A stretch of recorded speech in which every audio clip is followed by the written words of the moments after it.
Assalamu alaikum everyone. Today we are going to learn about passive voice. Passive is one of the most important topic of English grammar. सबसे पहले ये जानने की कोशिश करेंगे कि अगर हमारे पास एक्टिव है तो why do we use passive? हम लोग passive क्यों इस्तेमाल करते हैं? इनके 3 रूल्स हैं.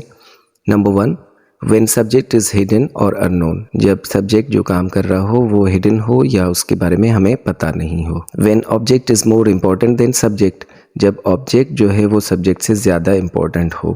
when we are more interested in the result of an action rather than doer, यानी कि जब हम ये देखने के बजाय कि काम किसने किया इसमें ज़्यादा दिलचस्पी लें कि उस काम का नतीजा क्या निकला. एक बात नोट करने की है कि rewording the sentence into passive can not be called proper passive unless the rules of passive are followed.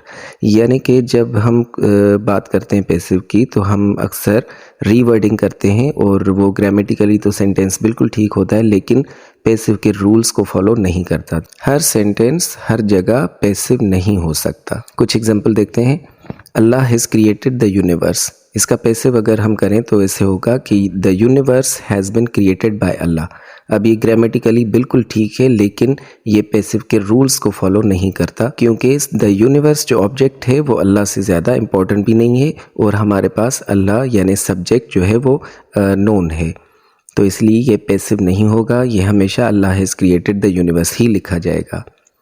उसके बाद I eat an apple. An apple is eaten by me. तो ये भी ग्रामेटिकली बिल्कुल ठीक है लेकिन पैसिव के रूल्स को फॉलो नहीं करता क्योंकि एप्पल जो है वो सब्जेक्ट यानी आई से ज़्यादा इम्पोर्टेंट नहीं है और हमें पता भी है यहाँ पर सब्जेक्ट कौन है. अब इसका पैसिव कैसे होगा, ये रूल्स को कैसे फॉलो करेगा, इस एग्जांपल में आप क्लियर समझ जाएंगे.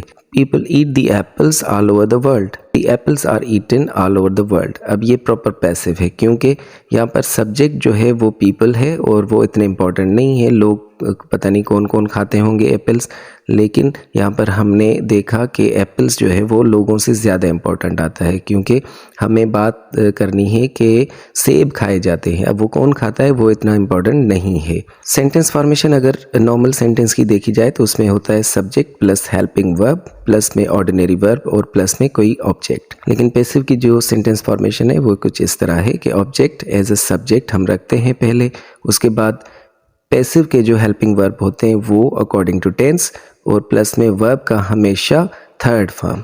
ये था पैसिव का इंट्रोडक्शन. नेक्स्ट वीडियो में हम पैसिव कैसे रीवर्डिंग करते हैं और उसको किस तरह से चेंज करते हैं मुख्तलिफ टेंसेस में वो डिफाइन करेंगे. सी यू देन.